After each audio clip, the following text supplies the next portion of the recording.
So cash flow is what keeps you in business, any business, but definitely as a construction company. And if you're a general contractor, you have to pay all the subcontractors. Cash flow is a really big deal, and it can put you out of business if you don't do it properly. You have to manage what's going out versus what's coming in, and when it's going out versus when it's coming in. It's very dynamic, and it's a people business, right? And you have to manage terms as well. Net 30, net 60, net 90, what's our pay schedule? So me at this point as an 8-figure construction business owner, there's millions of dollars flowing through our account, sometimes every single month.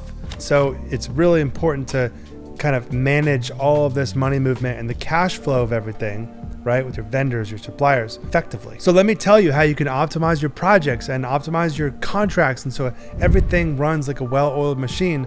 So your cash flow is on par. So what even is cash flow? Well, it's everything that goes out and everything that comes in, everything that your clients pay you and everything that you pay either vendors or employees.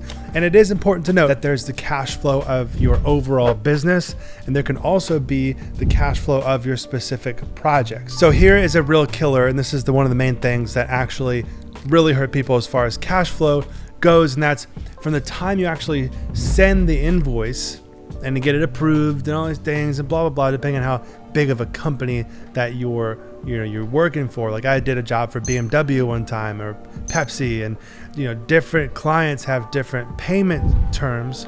You can always negotiate these ahead of time, but you need to think ahead, because every time you send an invoice doesn't mean you're going to get paid that week. And especially in commercial construction, is the payment terms are a little bit longer. Typically what I see is net 30, sometimes net 60, but I've heard of people talk about net 90, but that's probably like massive projects. Most of the time it's about a net 30 from what I've seen in my commercial construction experience. Net 30 just means from the time you submit the invoice, they got 30 days to pay it. And some companies might be like, well, we cut checks on this day of the month or these 2 days of the month. And so you have to kind of put your invoice in ahead of time, ask them about their payment schedules, because every client is going to be different. So if you feel like cash flow might be a problem for a specific project, then definitely try to negotiate those contract terms ahead of time before you sign the contract. Another cash flow killer is retention. So maybe it's 5% or 10% or whatever of an amount that is retained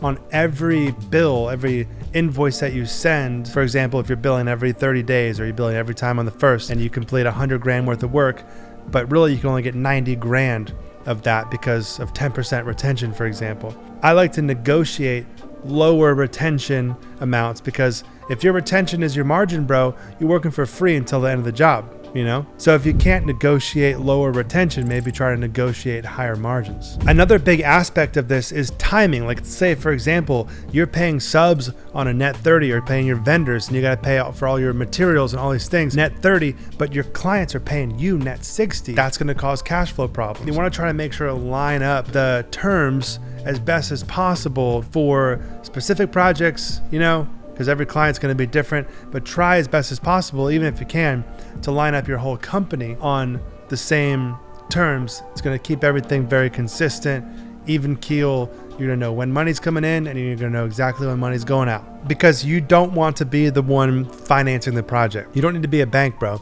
Your customer can pay you, and then you can pay all the vendors and all the subs. You don't need to be financing the project. If you are, charge a lot more. And another major key is underbilling and overbilling, right?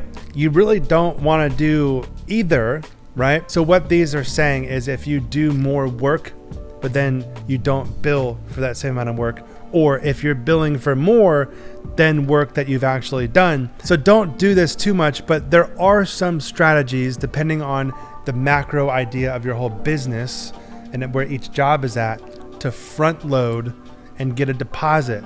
I've done it. Most of my projects, I've had deposits, right, from clients. And then you can front load as much as possible, because you do have to order materials. I think front loading is good to do that if you need the cash flow, but extreme underbilling or overbilling is going to make it harder for you to kind of track the numbers of your business and see on a global level, like where things are at, how things are progressing. It might not give you a totally accurate picture. So just try to keep it, even keel. So all of these things are important. You want to have a consistent billing schedule. You want to have great relationships with people so you can negotiate terms and everything, and everyone's cool with that. You negotiate net payment terms, you negotiate retainage, right? You want to maybe front load some contracts, but also be careful not to underbill and overbill. So keep everything, the data of your company good. And one little final bonus tip for you is to maybe take on some, if they're smaller projects, they're easier to get. Well, you're waiting on, you don't know if you're going to get these jobs that you're bidding on. Maybe take on a couple smaller projects. I mean, even when I was trying to get into the commercial, it's like, I got to take on this little kitchen or this little room addition. I used to do bathroom renovations, and now I have a big 8-figure commercial general contracting company now, but I would take on a $8,000, $15,000 bathroom or a $30,000, $40,000 kitchen. If I could make 10 grand on a $40,000 kitchen, it's like, okay, cool. Like I can pay my employees, when you're first starting, especially when you're first starting, it's good to manage your cash flow like that and kind of humble yourself a little bit. It's not where your end goals are, but you kind of have to do what you got to do to get by. So if you like this video, click the like button and subscribe if you're not subscribed. Check out jesselane.com if you need help with any coaching. We can scale and automate your construction business to the moon. All the systems for you. It's exciting. And there's another video that's going to pop up in a second. So I hope you enjoy it, and we'll see you soon. Peace.